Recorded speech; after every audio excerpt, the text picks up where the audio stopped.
High বন্ধুরা, welcome back. আজকে আমরা দেখব may I ask for one final thing অ্যানিমের ৩ নম্বর পর্বের এক্সপ্লেনেশন। আমি এর আগের দুটো এপিসোড কিন্তু অলরেডি এক্সপ্লেন করে দিয়েছি, তো যদি তুমি এখনো ওগুলো না দেখে থাকো তাহলে আর কি করছো বলো তো, আগে ওগুলো দেখে নাও। প্লেলিস্টের লিংক ডিসক্রিপশনে পেয়ে যাবে। তো আর দেরি না করে চলো আজকের এপিসোডটা শুরু করা যাক। এপিসোডের শুরুতেই আমরা স্কারলেটকে দেখতে পাই যে কিনা একজন অদ্ভুত লোকের সামনে বসে আছে। লোকটা বলছে, আমি ঠিক বুঝতে পারছি না যে তোমার আসলে একটা স্লেভ কেন প্রয়োজন। মানে তুমি এত ভালো একজন নোবেল লেডি, আর তুমি তোমার বাড়ির লোকের আড়ালে এভাবে একজন স্লেভ পেতে চাইছো কেন? আমি কি এর কারণটা জানতে পারি? আর সেটাও তুমি এখানে জ্যাংয়ের মাধ্যমে এসেছো? তো এখানে স্কারলেট বলে, কারণ আমার কাছে আর কোনো উপায় নেই। কিন্তু আমি কি তোমাকে একটা কথা জিজ্ঞেস করতে পারি, জ্যাংয়ের সাথে তোমার ঠিক কি সম্পর্ক?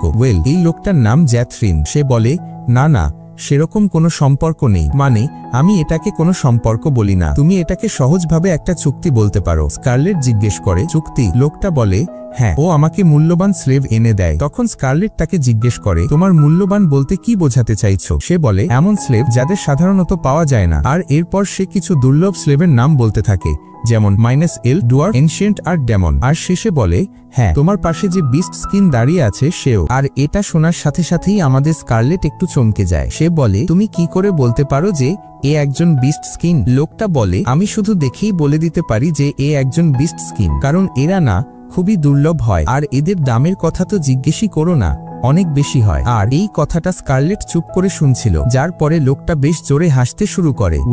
স্কারলেট এখানে নিজের রাগটাকে নিয়ন্ত্রণ করছিল। এরপর লোকটা জিজ্ঞেস করে, যাই হোক, এবার তুমি বলো যে তোমার ঠিক কি ধরনের স্লেভ চাই? স্কারলেট বলে, দেখো, আমি শুনেছি যে এখানে খুব শীঘ্রই একটা স্লেভ অকশন বা নিলাম হতে চলেছে। আমি সেটার মধ্যে অংশ নিতে চাই, মানে আমি ওই নিলামটা অ্যাটেন্ড করতে চাই। লোকটা বলে, দেখো, তুমি যদি এমনটা চাও তাহলে হ্যাঁ, এটা অবশ্যই হয়ে যাবে, কিন্তু এতে কম করে 6 মাস তো লেগেই যাবে। মানে সবার আগে তো তোমাকে নিজের পরিচয় প্রকাশ করতে হবে, তারপর তোমার ভেরিফিকেশন হবে, আর এরকম আরো না জানি কি কি, সে আরো নিয়ম কানুন বলতে থাকে। তখন স্কারলেট বলে, না, আমার কাছে অত সময় নেই, আমার এখনই নিলামে অংশ নিতে হবে, যেটা এখন থেকে 1 সপ্তাহের মধ্যেই হতে চলেছে। আর তোমার যা লাগবে আমি তার জন্য টাকা দিতে রাজি আছি। লোকটা বলে, না, আমি তোমার থেকে টাকা নেব না। মানে হ্যাঁ, একটা জিনিস আছে যার বদলে আমি তোমাকে ওই নিলামের ভেতরে নিয়ে যেতে পারি। স্কারলেট বলে, কি? সে বলে, দেখো, আমি চাই যে তুমি তোমার বিস্ট স্কিনকে কিছুক্ষণের জন্য আমাকে অফার করো, আর তার বদলে আমি তোমাকে ভেতরে নিয়ে যেতে পারি। স্কারলেট বলে, ঠিক আছে, আমার এতে কোনো সমস্যা নেই। আর এর সাথেই সিন শিফট হয়, আর আমাদের বলা হয় যে এই শহরটা হলো এর মধ্যম অংশ। মানে এখানে সরকারের যত গুরুত্বপূর্ণ সদস্যরা আছে তারা সবাই থাকে, আর এই লোকেরাই এখানে স্লেভ কেনা বেচা করে। এখানেই আমরা স্কারলেট আর তার সঙ্গীকে দেখতে পাই। স্কারলেট বলে, আমার মনে হচ্ছে আমাদের প্ল্যানটা বেশ সফল হয়েছে। মানে তুমি যেমনটা অনুমান করেছিলে লর্ড জ্যাথরিন ঠিক সেরকমই বের হলো। ছেলেটা বলে, হ্যাঁ, আমি জানতাম, কিন্তু আমি একটু অবাক হয়েছি। স্কারলেট জিজ্ঞেস করে, কিন্তু কেন? সে বলে, কারণ তুমি ওকে একটাও ঘুষি মারোনি। আর এটা শোনার সাথে সাথেই স্কারলেট ওর কান ধরে টানতে শুরু করে আর বলে, অনেক হয়েছে তোমার। ছেলেটা বলে, আমাকে মাফ করে দাও, এটা তো শুধু একটা মজা ছিল। ওরা ওখান থেকে যেতে থাকে, আর ছেলেটা বলছিল যে এখান থেকে নিলাম আর মাত্র 2 রাত পরে। তখন স্কারলেট জিজ্ঞেস করে, তো কি এখন তোমার ভয় লাগছে? সে বলে, না, ভয়ের কোনো ব্যাপার নেই। মানে আমি কেন ভয় পাবো? স্কারলেট বলে, হ্যাঁ, তোমার ভয় পাওয়ার কোনো দরকার নেই, তোমার সুরক্ষার গ্যারান্টি আমি নিচ্ছি। যদি তোমার কিছু হয়েও যায় আমি আবার তোমার দাসত্ব ঘুচিয়ে দেব।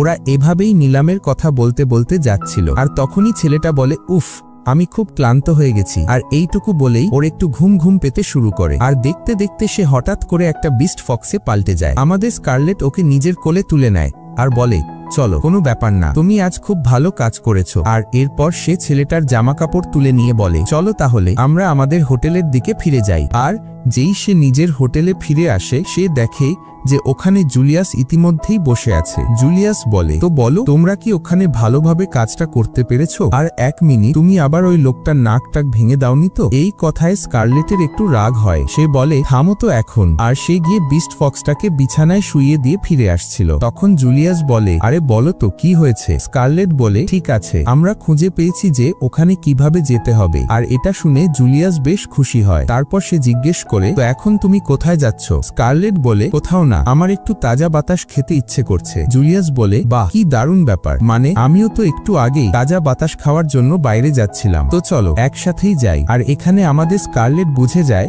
যে এই ছেলেটা আসলে ওর পিছু নিচ্ছে। এরপর সিন শিফট হয় আর আমরা দেখি যে ওরা বাজারে রয়েছে আর জুলিয়াস শুধু স্কারলেটের পেছন পেছন হেঁটে চলেছে। আর তখনই আমরা দেখি যে একজন লোক আপেল বিক্রি করতে করতে বলছে, এই মিস সিলভার, যদি তুমি আমার থেকে অ্যাপেল পাই নাও তাহলে আমি তোমাকে একটা আপেল বিনামূল্যে দেব। আর এটা শুনেই জুলিয়াস বলে, চলো ঠিক আছে, তাহলে তুমি আমাকে 2টো অ্যাপেল পাই দিয়ে দাও। লোকটা বলে ঠিক আছে, আর সে জুলিয়াসকে 2টো অ্যাপেল পাই দেয়। এভাবেই আমরা রাস্তায় দেখি যে যতজন লোক স্কারলেটকে থামিয়ে নিজের জিনিস বিক্রি করার চেষ্টা করছে, জুলিয়াস সেই সমস্ত জিনিস কিনতে শুরু করে। আর শেষে আমরা দেখি যে জুলিয়াসের হাতে অনেক জিনিস জমে গেছে। তখন স্কারলেট জুলিয়াসের দিকে তাকিয়ে বলে, তো প্রিন্স, এবার কি তুমি বলতে পারো যে তোমার আর কি কাজ আছে? মানে এখনো কি তোমার আমার পথেই যেতে হবে? জুলিয়াস বলে, হ্যাঁ হ্যাঁ একদম, মানে আমার তো এই দিকেই কাজ আছে, তাই আমি এই দিকেই যাব। তারপর জুলিয়াস জিজ্ঞেস করে, তোমার কি সত্যিই মনে হয় যে আমি যদি তোমার পেছনে এই দিকে আসছি তার মানে আমার আসলেই কোনো কাজ আছে? এমনটা কি হতে পারে না যে আমি মিথ্যে বলেছি? আর এটা শোনার সাথে সাথেই স্কারলেটের মাথায় প্রচন্ড রাগ উঠে যায় আর সে ঘুরে গিয়ে দেওয়ালে সজোরে একটা ঘুষি মারে আর সাথে সাথে দেওয়ালটাই ভেঙে গুঁড়িয়ে দেয়। আর স্কারলেট যেই ঘুরে কিছু বলতে যাবে, জুলিয়াস ওর মুখে ওই অ্যাপেল পাইটা গুঁজে দেয়। ওটা খেয়েই স্কারলেট বলে, সত্যি এটা কি দারুণ খেতে, আমি এই স্বাদটা কোনোদিনও ভুলতে পারবো না। আর তখনই জুলিয়াস বলে, এই নাও, তুমি আমারটাও রাখতে পারো। এটা শুনে স্কারলেট একটু লজ্জা পেয়ে যায়। সে বলে, তাহলে কিন্তু ভেবে দেখো, আমি পরে কিন্তু আর ফেরত দেব না। জুলিয়াস বলে, না আমার চাইও না। ওয়েল, সে 2টো অ্যাপেল পাই নিয়ে নেয় আর আমরা দেখি যে ওরা রাস্তার ধারে বসে আছে। স্কারলেট বলে, আমার কেন যেন মনে হচ্ছে যে তুমি এই শহরের সাথে বেশ পরিচিত। জুলিয়াস বলে, হ্যাঁ একদম, যখন আমি একাডেমিতে ছিলাম না তখন আমি এখানে ঘুরতে আসতাম, মানে এমনি টাইম পাস করার জন্য। তারপর সে স্কারলেটকে জিজ্ঞেস করে, স্কারলেট, তুমি বলো তোমার কি মনে হয় এই জায়গাটা তোমার কেমন লাগলো? স্কারলেট বলে, দেখো আমি তো এখানে খুব বেশি আসিনি, শুধু মাঝে মাঝে প্রিন্স কাইলের জন্য খাবার নিতে আসতাম, কিন্তু তখন আমার এত সময় থাকতো না যে আমি এখানকার জিনিসগুলো ভালোভাবে দেখতে পারি। কিন্তু আজ যখন আমার কাছে সময় আছে আর আমি এটাকে খুব কাছ থেকে দেখেছি, সত্যি বলতে আমার খুব ভালো লেগেছে। মানে এখানকার মানুষ,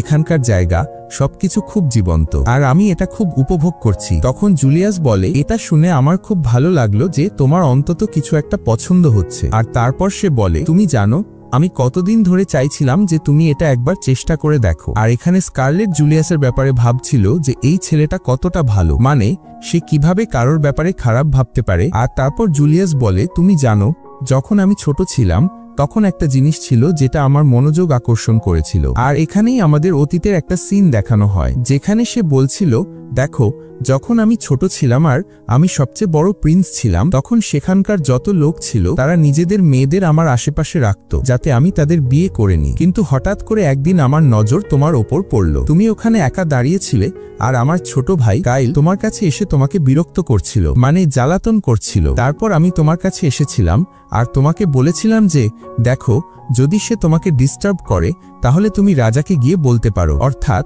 আমার বাবাকে বলতে পারো যে কাইল তোমাকে জ্বালাতন করছে। কিন্তু তুমি জানো সেই সময় তুমি কি বলেছিলে? তুমি বলেছিলে, আপনার কি তাই মনে হয়? আর তুমি সেই সময় একটা ভয়ঙ্কর মুখ করেছিলে আর ওটা দেখেই আমার মনে হয়েছিল যে তুমি কোনো সাধারণ মেয়ে নও। ওয়েল, সে এখানে সেই অতীতের কথাই বলছিল আর কথা বলতে বলতে সে হঠাৎ করে স্কারলেটের খুব কাছে চলে আসে আর সোজা ওর গালে একটা চুমু খেয়ে নেয়। আর এটা দেখে স্কারলেট একদম হতবাক হয়ে যায় যে মানে এই লোকটা এইমাত্র কি করলো। আর জুলিয়াস বলে, দেখো এই দুনিয়াতে যদি কোনো জিনিস আমার সবচেয়ে বেশি পছন্দের হয় তাহলে সেটা হলো তুমি। আর এখানে সে আরো 2-4টে লাইন বলে আর স্কারলেট তখনও হতবাক হয়ে আছে যে মানে এইমাত্র এখানে হলোটা কি। ওয়েল, এরপর সিন শিফট হয় আর আমরা স্কারলেটকে দেখি যে স্কারলেট নিজের বেডরুমে আছে আর শুধু জুলিয়াসের কথাই ভেবে চলেছে। এরপর আবার সিন শিফট হয় আর আমাদের পরের দিনের সিন দেখানো হয় যেখানে আমরা দেখি যে স্কারলেট আবার লর্ড জ্যাথরিনের সামনে দাঁড়িয়ে আছে। সে বলে, যেমনটা আমি কথা দিয়েছিলাম আমি আমার বিস্ট স্কিনকে তোমার সামনে নিয়ে এসেছি।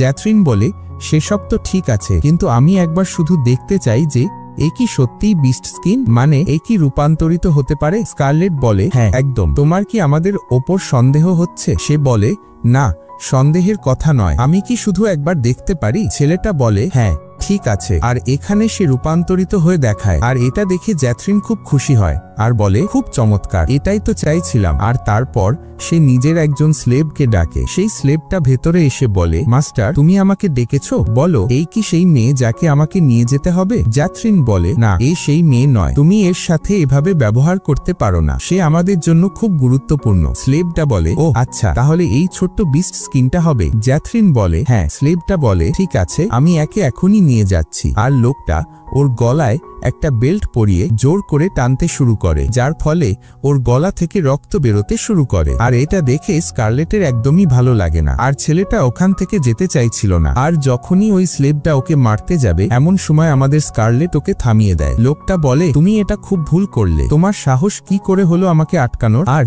সে এখানে স্কারলেটকে 2-4টে গালিও দেয়। স্কারলেট বলে, তোমার মধ্যে ডিসিপ্লিনের খুব অভাব আছে, এসো আজ আমি তোমাকে একটু ডিসিপ্লিন শেখাই। আর সে জ্যাথরিনকে বলে, তোমার এই যে পোষা স্লেভ, এটা একদম অকেজো আর বাজে, মানে এর কাছে ডিসিপ্লিন নামের কোনো জিনিসই নেই, তো আমি একে একটু ডিসিপ্লিন শেখাতে চলেছি। জ্যাথরিন বলে, তোমার কি মনে হয় তুমি এটা করতে পারবে? মানে তুমি এখন খুব বড় ভুল করে ফেলেছো, আজ পর্যন্ত আমি ওকে ডিসিপ্লিন শেখাতে পারলাম না, আর তুমি কি বা করতে পারবে? তখন ওর স্লেভটা বলে, মাস্টার এখন অনেক দেরি হয়ে গেছে, এখন এই মেয়েটাকে আমার হাত থেকে কেউ বাঁচাতে পারবে না। আর সে যখনই স্কারলেটকে মারতে যাবে, তখনই স্কারলেট ওকে জোরদার এক ঘুষিতে এত দূরে পাঠিয়ে দেয় যে লোকটাকে আর দেখতেই পাওয়া যাচ্ছিল না। আর এটা দেখে তো ভাই জ্যাথরিনের অবস্থা খারাপ হয়ে যায়। সে বলে, আরে আরে এমন কোনো ব্যাপার নয়, মানে তোমার যা চাই আমরা তাই করব, তুমি চিন্তা করো না, তোমার যে বিস্ট স্কিন আমরা ওর খুব ভালোভাবে খেয়াল রাখবো। মানে ভাই লোকটা এতটাই ভয় পেয়ে গিয়েছিল যে সে সরাসরি পেপার ওয়ার্কার্সের কথা বলতে শুরু করে। ওয়েল এরপর সিন শিফট হয় আর আমরা দেখি যে স্কারলেট যেই ওখান থেকে বাইরে আসে, সে একটা গাড়িকে দেখে বলে, আরে এটাকে তো চেনা চেনা লাগছে। আর সে দেখে যে এটা ওর ভাইয়ের গাড়ি, আর তার ভেতরে জুলিয়াস বসে আছে। আর এখানে লিও বলে, অনেক হয়েছে, এবার চলো আমরা তাড়াতাড়ি রাজ্যে ফিরে যাচ্ছি। ওয়েল এখানে সিন শিফট হয় আর আমরা দেখি যে ওরা রাজ্যে ফিরে এসেছে, আর লিও ওদের ওপর খুব রাগারাগি করছে। সে বলছিল, তোমাদের মাথায় কি বুদ্ধি শুদ্ধি নেই? মানে তোমরা দুজন এভাবে ওখানে যেতে পারলে কি করে? তখন জুলিয়াস বলে, দেখো রাগ করো না, মানে আমরা ওখানে ট্র্যাক করে ফেলেছি যে পরে স্লেভ নিলামটা কোথায় হতে চলেছে। লিও বলে, সেসব তো ঠিক আছে, কিন্তু তুমি জানো ওখানে তোমার জীবনের ঝুঁকি হতে পারত। ওরা বলে, না না তুমি চিন্তা করো না, এমন কিছুই হবে না। তখন লিও বলে, আমি স্কারলেটের জন্য আর কোনো নতুন নাম শুনতে পারবো না, মানে আমি বাইরে গিয়ে আর কি মুখ দেখাবো। কিন্তু ওরা বলে, চিন্তা করার কোনো কারণ নেই, যা হচ্ছে এখানে সব ঠিকঠাকই চলছে। তারপর জুলিয়াস বলে, যাই হোক তুমি বলো লিও, তুমি কি জানতে পেরেছো? লিও বলে, আসলে যে স্লেভ নিলামটা হতে চলেছে ওটা স্বয়ং প্রাইম মিনিস্টার সামলাতে চলেছেন, মানে যা কিছুই হবে ওই লোকটা নিজে থেকেই করবে। জুলিয়াস বলে, ও আচ্ছা তাই নাকি? লিও বলে, হ্যাঁ, আর এখানে স্কারলেটকে না বেশ খুশি খুশি দেখাচ্ছিল। তখন জুলিয়াস বলে, একটা কথা বলো তো, তোমার এত এক্সাইটেড লাগছে কেন? মানে প্রাইম মিনিস্টারের সাথে তোমার কি সমস্যা? স্কারলেট বলে, আসলে আমার না নোবেলদের মারতে দারুণ মজা লাগে, ওদেরকে আমার একদমই পছন্দ না। আর এটা শুনে লিও খুব রেগে যেতে থাকে, আর অন্যদিকে জুলিয়াস খুব হাসছিল। তখনই লিও একটু শান্ত হয়ে বলে, তোমরা যতটা সহজ ভাবছো ব্যাপারটা ততটা সহজ নয়, শুধু নোবেলরাই এর সাথে জড়িত নয়, এখানে আরো কিছু লোক আছে যারা এর মধ্যে যুক্ত হতে চলেছে। সে বলে, ভেঙ্কিস। আর এটা শুনেই স্কারলেট বলে, ভেঙ্কিস এম্পায়ার। তারপর ওরা জানায় যে ভেঙ্কিস এম্পায়ার পেস্তানের খুব কাছে অবস্থিত, আর এখানে প্রধানত ড্রাগন রাইডাররাই সরকার চালায়। কিছুদিন আগেই এই দুই রাজ্যের মধ্যে একটা বন্ধুত্বপূর্ণ সম্পর্ক স্থাপন হয়েছিল, আর ওদের মধ্যে কথাও হয়েছিল। আর এখানে লিও জানায় যে গডউইন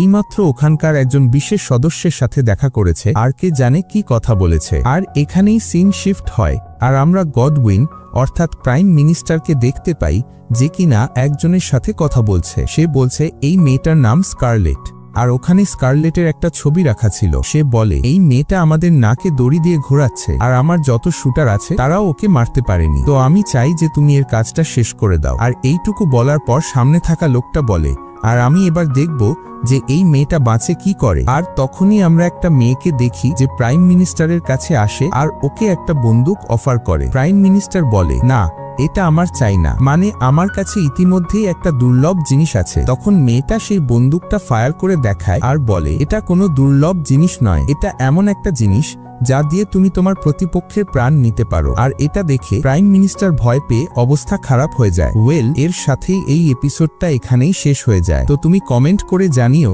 যে তোমার এই এপিসোডটা কেমন লাগলো, এর এক্সপ্লেনেশনটাই বা কেমন ছিল। আর হ্যাঁ, যদি ভালো লেগে থাকে তাহলে একটা লাইক আর সাবস্ক্রাইব করতে কিন্তু ভুলো না। তাহলে চলো আবার দেখা হবে তোমাদের সাথে আরেকটা নতুন ভিডিওতে আরেকটা নতুন এক্সপ্লেনেশন নিয়ে।